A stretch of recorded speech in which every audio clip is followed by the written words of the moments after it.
Hello my dear students, आप कैसे हैं? उम्मीद करते हैं आप लोग बोर्ड एग्जाम की तैयारी बहुत अच्छी तरह से कर रहे हैं। देखिए आप लोग आए हैं, अगला जो चैप्टर 2 है विद्युत विभव, उससे देखिए जो क्वेश्चन है समांतर प्लेट संधारित्र धारिता। देखिए क्वेश्चन यानी बहुत ज्यादा मस्ट इम्पोर्टेंट है और वो भी 5 मार्क 5 नंबर का क्वेश्चन श्योर है कि 100% जो आपका 7 सेट का पेपर बनता है, मतलब हर सेट में इसको देखने को मिलता है। अगर हर सेट में ना मिले तो किसी एक दो सेट में पक्का मिलेगा, तो मिलेगा श्योर है। ये बहुत ज्यादा इंपॉर्टेंट है आपका डेटाबेस समांतर प्लेट संधारित्र धारिता। ठीक है, कह रहा है कि इससे सबसे पहले क्या होता है, धारिता पता है। अब अगर धारिता कैसी युक्ति ऐसा उपकरण होता है जो जिसका बिना आकार आकृति में परिवर्तन किए उसकी धारिता बढ़ जाएगी। यानी ये तो हमारा क्या संधारित्र है। तो संधारित्र क्या होता है, माना दो समांतर प्लेट है, एक समांतर प्लेट P1 है, दूसरा समांतर प्लेट क्या है P2 है। अब प्रत्येक प्लेट का क्षेत्रफल जो है कैसे लगेगा, सबका एक एरिया होता है ना, माना कितना बड़ा कितना चौड़ा। तो कह रहे कि जो प्लेटें दिखाई दे रही P1 और P2, इसका जो धारिता है आपका क्षेत्रफल है और कैपिटल है।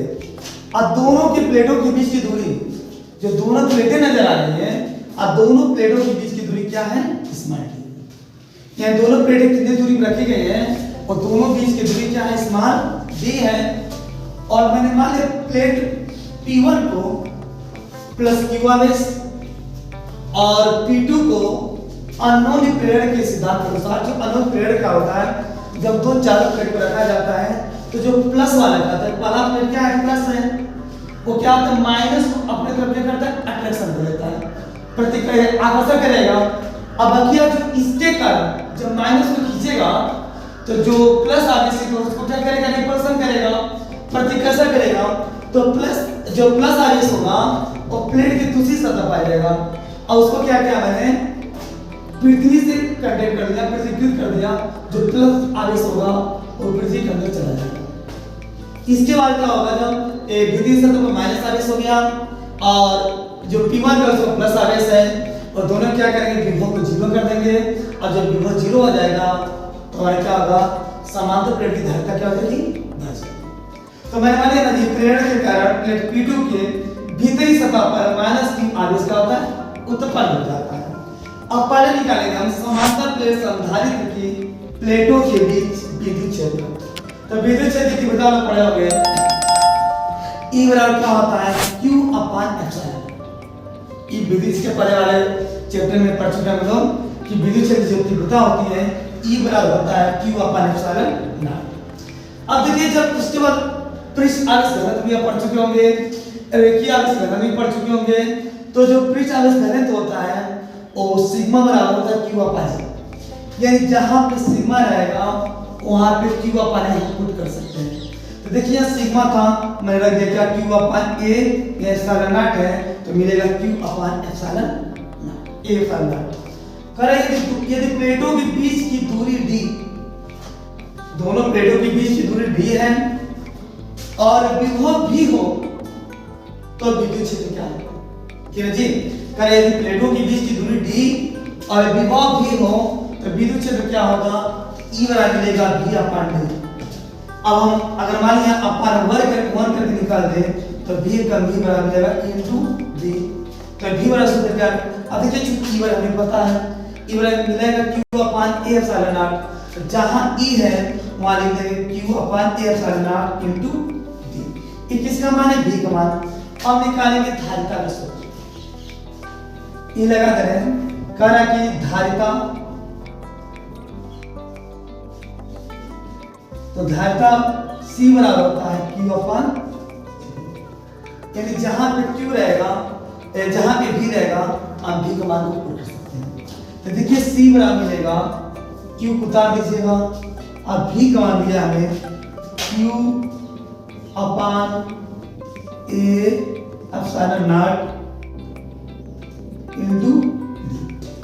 अब देखिए जो अपान का पान होता है तो नीचे वाला जो होगा वो सीधे ऊपर चला जाएगा।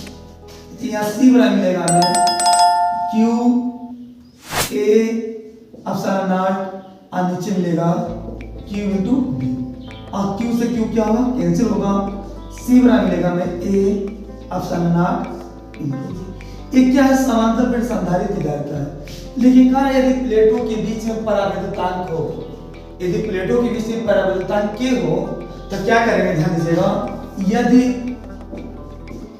परावैद्युतांक कैपिटल K हो तो धारिता C बराबर मिलेगा हमें क्या, ये K से मल्टीप्लाई करेंगे, मिलेगा K A epsilon not upon D। ये समांतर प्लेट संधारित्र की धारिता। देखिए ये डेरिवेशन मतलब हर साल का कॉमन डेरिवेशन है, यानी जो 7 सेट का पेपर बनता है हर सेट में आपको नजर देखने मिलेगा। अगर हर सेट में ना नजर आए तो किसी एक सेट में मिलेगा तो मिलेगा, वो भी 5 मार्क का 5 नंबर का क्वेश्चन है। ये भी आप देखिए कि सूत्र क्या होता है, इसीलिए हम आपको ट्रिक बता रहे हैं। और समांतर प्लेट संधारित्र का सूत्र निकालना हो तो हमें 2-3 चीज चाहिए, एक E निकालना, एक V निकालना, एक C निकालना। सबसे पहले क्या करेंगे, दोनों प्लेटों के बीच का विद्युत क्षेत्र निकाल लेंगे। और चूंकि विद्युत क्षेत्र इक्वल क्या होता है, Q अपन एप्सिलॉन नॉट, और चूंकि हमें पता है सिग्मा बराबर है सिग्मा बाय एप्सिलॉन नॉट। अब क्या करेंगे, जहां सिग्मा मिलेगा वहां Q अपन हम क्या करेंगे, पुट कर सकते हैं। और जब पुट करेंगे देखिए यहाँ क्या मिलेगा, Q एप्सिलॉन नॉट, उससे क्या चाहिए, हमें V चाहिए। और V क्या होता है, V का मान निकाल चुके हैं, Q upon epsilon not into D। उसके बाद क्या चाहिए हमें, ठीक है, अब धारिता निकालेंगे, धारिता C बराबर क्या मिलेगा, Q अपन V। अब यह Q हो गया और जो V का मान पुट कर देंगे तो देखिए जो अपान के अपान होता है तो नीचे वाला ऊपर चला जाएगा, तो Q A एप्सिलॉन नॉट नीचे क्या बचा है, Q इनटू D। मैंने Q से Q को कैंसिल कर दिया तो ऊपर क्या मिलेगा, A एप्सिलॉन नॉट, नीचे बचेगा D।